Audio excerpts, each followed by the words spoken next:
আপনারা সকলেই জানেন দীর্ঘ 5 বছর পর্যন্ত ফ্যাসিস্টদের রোষানল এবং বিভিন্ন বাংলাদেশের বাস্তবতায় আমাদের প্রিয় ভাই ডক্টর আল্লামা মিজানুর রহমান আল আজহারি তিনি বাংলাদেশে প্রোগ্রাম করতে পারেন নাই, কোরআনের ময়দানে কথা বলতে পারেন নাই।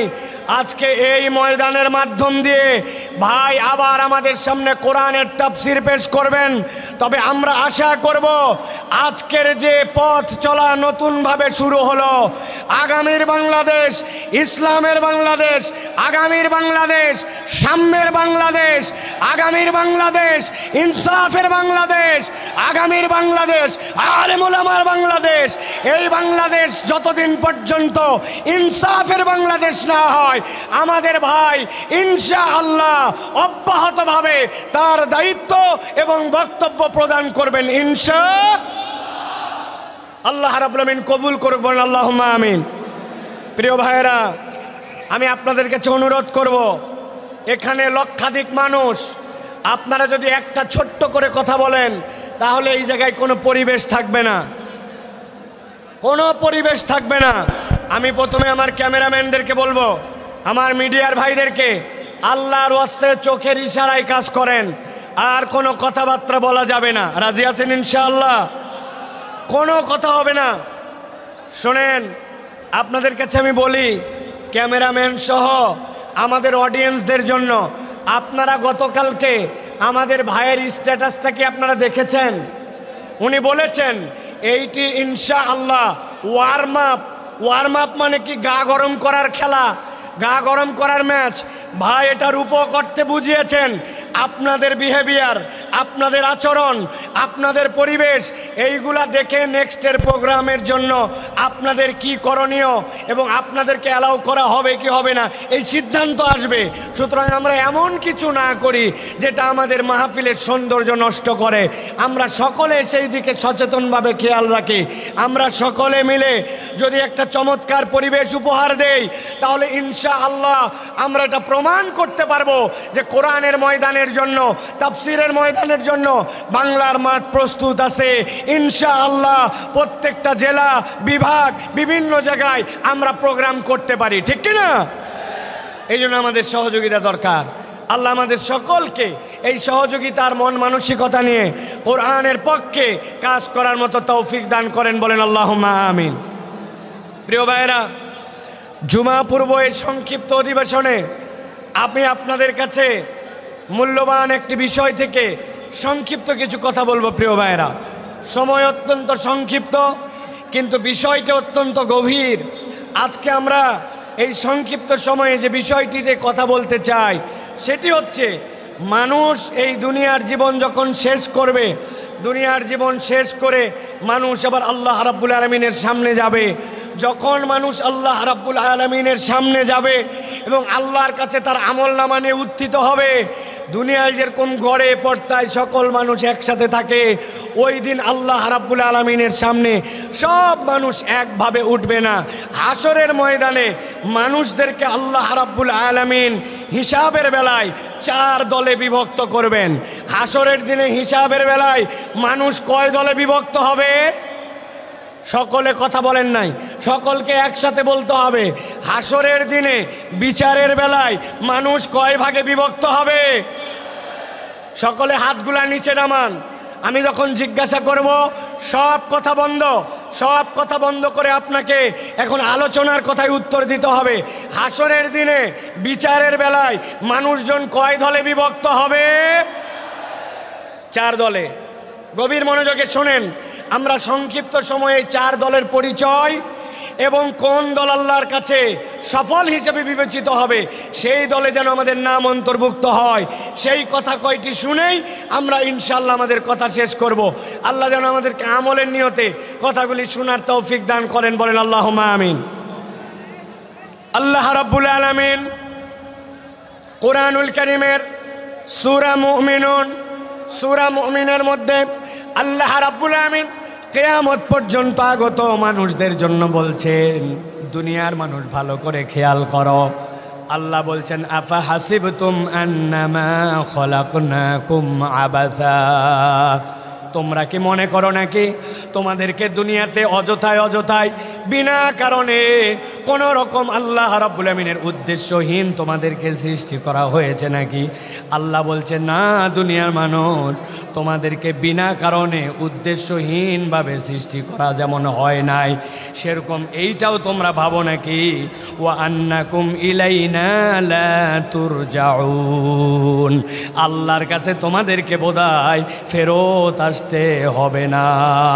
আল্লাহ এর দ্বারা বোঝাতে চান বান্দা তোমাকে অযথায় সৃষ্টি করা হয় নাই, আবার আল্লাহর কাছে তোমাকে ফেরত অবশ্যই আসতে হবে, ঠিক কি না? দুনিয়ায় অনেক নাস্তিকেরা আছে, নানান ধরনের ইসলামের বিপক্ষে কথা বলে, কোরআনের বিপক্ষে কথা বলে। আমরা মাঝে মাঝে বলি দুনিয়ায় কোরআনকে অস্বীকার করুক, এরকম দুঃসাহস অনেকে দেখায়, অনেক কথা বলে, কিন্তু তাদের কাছে আমাদের চ্যালেঞ্জ, পুরা কোরআন তোমাকে অস্বীকার করতে হবে না। তোমার যদি সাধ্য থাকে, আল্লাহ কোরআনুল কারীমের মধ্যে বলেছেন কুল্লু নাফসিন যায়িকাতুল মাউত, এই দুনিয়াতে যে জীবন নিয়ে এসেছে তাকে মৃত্যুবরণ করতে হবে, পুরা কোরআন অস্বীকার করতে হবে না। তোমার সাধ্য থাকলে 100, 150, 200 বছর বেঁচে দেখাও। দুনিয়ার মানুষ তার জীবন যদি তাকে মৃত্যুর স্বাদ গ্রহণ করতে হয়, তাহলে ওই মানুষ যেরকম কোরআনের একটা আয়াতকে অস্বীকার করতে পারে না, আল্লাহ বলছেন তুমি যতই লাফাও না কেন, প্রকৃতার্থে তুমি আল্লাহর বিধানের বাইরে যেতে পারবে না। আল্লাহ রাব্বুল আমিন বলছেন, যেহেতু আল্লাহ রাব্বুল আমিন তোমাকে অযথা সৃষ্টি করেন নাই, আল্লাহ রাব্বুল আমিন তোমাকে যৌক্তিক কারণে তার কাছে ফেরত আসতে হবে, এটাও স্মরণ করায় দিচ্ছেন। এবার আল্লাহ নিজের পরিচয় দিচ্ছেন, ফাতাআলাল্লাহুল মালিকুল হক লা ইলাহা ইল্লা হুয়া রাব্বুল আরশিল কারীম। আল্লাহ রাব্বুল আমিন বলছেন তিনি সেই মহান রব যিনি আরশের অধিপতি, যার থেকে বড় মর্যাদার আর কেউ নাই। আল্লাহ নিজে বলছেন সেই আরশের অধিপতি। তোমাদেরকে বুঝাতে চান তোমাদেরকে অযথায় সৃষ্টি করা হয় নাই, আর আল্লাহর কাছে তোমাকে ফেরত আসতে হবে। এই জন্য আল্লাহ বলছেন ওয়া মাইয়াদউ মাআল্লাহি ইলাহান আখার, তোমাদের মধ্যে থেকে আল্লাহকে যে ইলাহ ছাড়া, আল্লাহ ছাড়া অন্য কাউকে ডাকো তোমরা, অনেক সময় আল্লাহ ছাড়া অন্যের কাছে সাহায্য চাও, আল্লাহ ছাড়া কেউ ভালো মন্দ করতে পারে এরকম বিশ্বাস করো। আল্লাহ বলছেন লা বুরহানা লাহু বি, আল্লাহ বলছেন এটার কোনো প্রমাণ নাই। আল্লাহর পুরা সৃষ্টি জগৎ সাক্ষ্য দেয় আল্লাহ ছাড়া আসলে কোনো রব নাই, প্রকৃতার্থে কোনো মাবুদ নাই। আল্লাহ বলছেন ফা ইন্নামা হিসাবুহু ইনদা রাব্বিহি, জেনে রাখো আল্লাহর কাছে তোমাকে হিসাব দিতে হবে। ইন্নাহু লা ইউফলিহুল কাফিরুন, আল্লাহ বলছেন রব্বুল আমিন তোমাদেরকে বলছেন আল্লাহকে যে অস্বীকার করে, আল্লাহকে যে মানে না, আল্লাহ গ্যারেন্টার হচ্ছেন সে কখনো সফল হতে পারবে না। তাহলে আল্লাহ রাব্বুল আলামিন বলছেন কাফের মুশরিকরা কখনো সফল হতে পারবে না। আর আল্লাহ বলছেন আল্লাহ তোমাকে অযথায় সৃষ্টি করেন নাই, আল্লাহর কাছে তোমাকে ফেরত যেতে হবে। এবার জিজ্ঞাসা করব, আমরা কি এই ঈমানটুকু ন্যূনতম বিশ্বাস করি যে আল্লাহর কাছে আমাদেরকে ফেরত যেতে হবে? হাত তুলে আল্লাহকে দেখান, আল্লাহর কাছে আমাদেরকে ফেরত যেতে হবে। কথা বলেন, 2 হাত তোলেন, শক্ত করে 2 হাত তোলেন। যারা যারা বিশ্বাস করি আল্লাহ আমাদেরকে অযথায় সৃষ্টি করেন নাই, আল্লাহর কাছে ফেরত যেতে হবে, হাত তুলে আল্লাহকে দেখান। থামেন, এই বসো, হাত সোজা করেন, হাত নামাবেন না, কোনো কথা বলবেন না, একটা কথা হবে না। আপনারা বসেন, কেউ দাঁড়াই থাকবেন না, হাত সোজা করেন। হাত নামাতে বলি নাই, বসতে বলছি। সকলকে আমি 10 সেকেন্ড সময় দিলাম, আপনাদের যত কথা আছে 10 সেকেন্ড বলেন, কথা বলেন। এই ডানে বামে কথা বলেন, এই সামনে কথা বলেন, 10 সেকেন্ড। কথা শেষ, আপনাদের কথা শেষ। হাত সোজা করেন, শক্ত করে হাত সোজা করেন। এবার আল্লাহর নামে একটা রণহুঙ্কারের তাকবীর দিব। এই তাকবীরের পর আর একটা শব্দ হবে না। রাজি আছেন আপনারা? পেকুয়ার ময়দানে আজকে যত তাকবীর দিয়েছেন এই তাকবীরটা সবচেয়ে বলিষ্ঠ কণ্ঠে আল্লাহর জন্য দিতে হবে। রাজি আছেন? যারা আছেন তারা হাত শক্ত করে তোলেন, শক্ত করে তোলেন। সোজা হয়েছে? এবার হাতটা বুক বরাবর না নেই বরাবর? বুক বরাবর নিছেন সবাই। এবার আমি লিল্লাহে তাকবীর বললে হাত দুটো উপর দিকে ছুঁড়ে দিয়ে আল্লাহু আকবার বলতে হবে। পারবেন সবাই? পারবেন সবাই? রেডি সবাই? এরপরে আর কোনো কথা হবে? হবে? কাতার নিয়ে বসেন, ডানে যারা আছেন বসেন, জুমার নামাজ হবে এক্ষণে। কাতার নিয়ে বসেন সকলে। সকলে রেডি আছেন? আর কোনো কথা হবে? রেডি তাহলে সকলে। এটা প্রমাণ দিতে হবে। আমি লিল্লাহে তাকবীর বললে আকাশের দিকে হাত ছুঁড়ে দিয়ে আল্লাহু আকবার বলবেন। পারবেন ইনশাআল্লাহ? দেখে একটা তাকবীর দেন। লিল্লাহে তাকবীর, লিল্লাহে তাকবীর। আল কোরআনের আলো, আল হাদিসের আলো, তোমার নেতা আমার নেতা, তোমার নেতা আমার নেতা। আলেম ওলামা যেখানে, আলেম ওলামা যেখানে, আল্লাহর আইন যেখানে, লিল্লাহে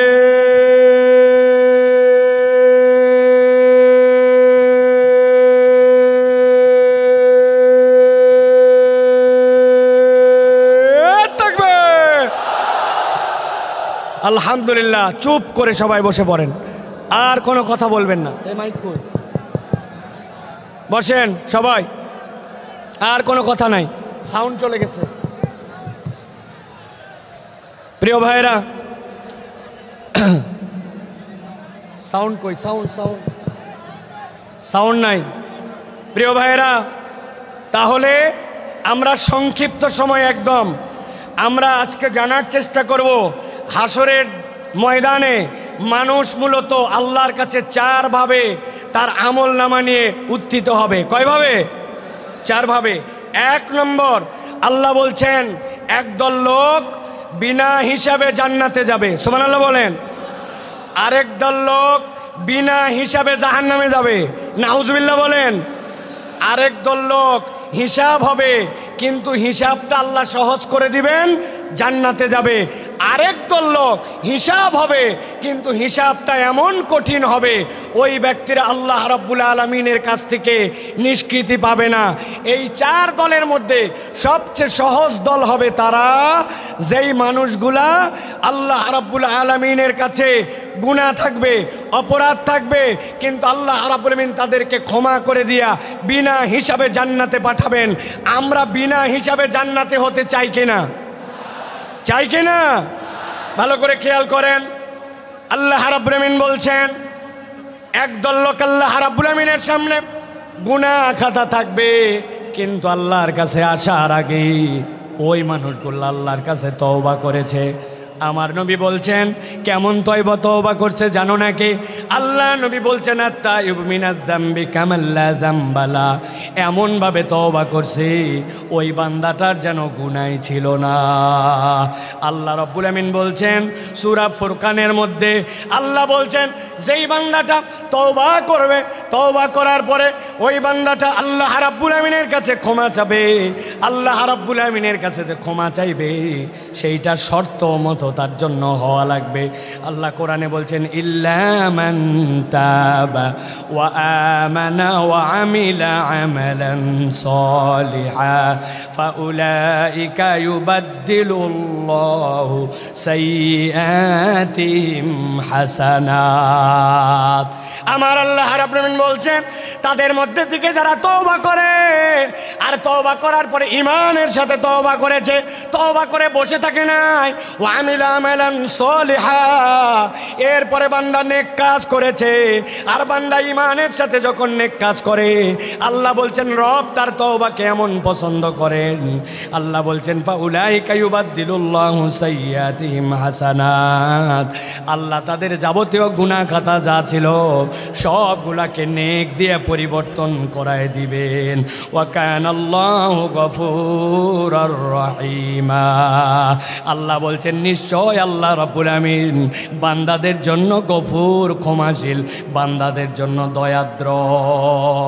এত বড় মাহফিল আসলাম আর হই হই করলাম, জোরে জোরে স্লোগান দিলাম আর চলে গেলাম, কোনো লাভ হবে না। আমাদের জন্য ভালো করে বোঝেন, আল্লাহ রাব্বুল আমিন বলছেন আজকের ময়দানে আপনি আসছেন, আল্লাহর কাছে আপনি শপথ নেন, রব্বুল আমিন আমার গুনাহ আছে, আমার অপরাধ আছে, আমার ভুল আছে, কিন্তু আমি আজকে তওবা করতেছি রব, তুমি আমার একমাত্র ইলাহ, ওই ইলাহ হিসাবে সাক্ষ্য দেওয়ার পরে আমার ভুল থেকে আমি সরে আসতে চাই। বান্দা যদি একবার আল্লাহকে ইলাহ হিসাবে গ্রহণ করে আর গ্রহণ করার পরে আল্লাহর কাছে তওবা করে, রব্বুল আমিন বান্দাকে মাফ করে দিবেন।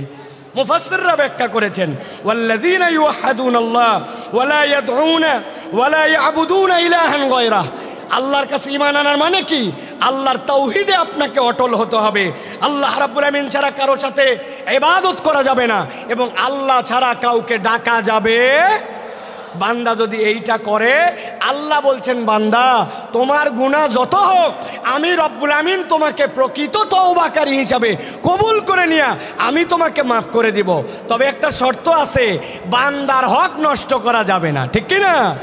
আপনি দেশের টাকা বিদেশে পাচার করে দিবেন, আপনি দেশের হরিলুট করে ফেলবেন, রাস্তাঘাট খেয়ে ফেলবেন, আপনি দেশের বিভিন্ন জায়গায় জালিয়াতি করবেন, যেই প্রজেক্ট অল্প টাকায় হয় ওইটা 10 গুণ 20 গুণ বাড়াবেন, এরপরে শেষ বয়সে এসে আল্লাহর কাছে তওবা করবেন, মাপ পাওয়ার কোনো সুযোগ নাই। মনে করছেন দেশের থেকে হয়তো বেরিয়ে গেছি, পালায় গেছি আর মাপ পেয়ে গেছি, এত সোজা নয়। আমি আপনাদের কাছে জিজ্ঞাসা করতে চাই, আমেরিকা কি আল্লাহর দুনিয়ার ভিতরে না বাহিরে?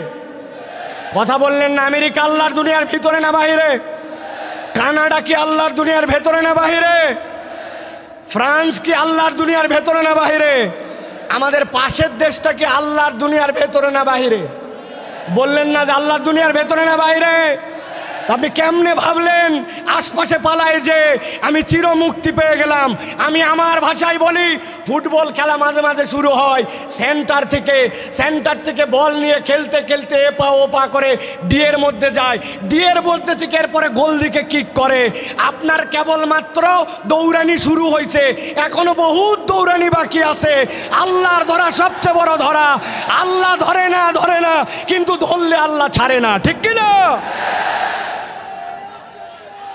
এই জন্য প্রিয় ভাইয়েরা, আমাদেরকে স্লোগান দিও না এখন ভাই, কথা শোনেন প্রিয় ভাইয়েরা। এই কথা বলার উদ্দেশ্য আল্লাহর কাছে ক্ষমা নিয়ে আমাদেরকে বিনা হিসাবে জান্নাতি হওয়ার জন্য চেষ্টা করতে হবে। এটা একটা দল কয়টা বলছি? 4টা। চলেন এবার 2 নম্বর দল। বসেন আপনি। 2 নম্বরে কথাগুলো মনোযোগ দিয়ে শোনেন। আল্লাহ রাব্বুল আমিন বলছেন একদল লোকের কোনো হিসাবই হবে না, বিনা হিসাবে জাহান্নামে ঢুকায় দেওয়া হবে। নাউজুবিল্লাহ বলেন। আল্লাহ কোরআনে বলছেন সূরা বাকারা 217 নম্বর আয়াতের মধ্যে, وَمَن يَرْتَدِدْ مِنكُمْ عَنْ دِينِهِ فَيَمُتْ وَهُوَ كَافِرٌ فَأُولَئِكَ حَبِطَتْ أَعْمَالُهُمْ فِي الدُّنْيَا وَالْآخِرَةِ وَأُولَئِكَ أَصْحَابُ النَّارِ هُمْ فِيهَا خَالِدُونَ। আল্লাহ বলছেন একদল লোক অতি পণ্ডিত হয়ে যায়, আল্লাহর দিনের উপরেই ছিল, কিন্তু এমন বুঝ আনছে, বুঝ এনে মুরতাদ হয়ে গেছে, আল্লাহর দিন থেকে সরে গেছে। সে অনেক সময় বুঝে মুরতাদ হয়, অনেক সময় না বুঝেও মুরতাদ হয়। আমাদের দেশে না বোঝা একদল মুরতাদ আছে, এদের ঈমান বোঝানো আমাদের জন্য জরুরি।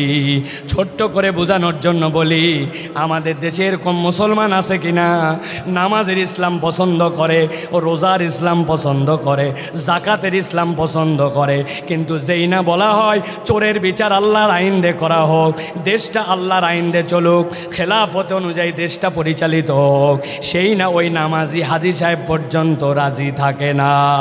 এরকম মুসলমান আছে কি না? উল্টা আমাদেরকে বলে সাইফুল্লাহ ভাইকে তো কোনো দলের লোক মনে করতাম না, কিন্তু উনিও তো দেখি দলের কথা বলে। আল্লাহর দ্বীনের পক্ষে কথা বললে, আল্লাহর আইনের পক্ষে কথা বললে দল খুঁজে নামে পরিচয় দেয়, আসলে এইগুলা মুনাফিক মার্কা মুসলমান।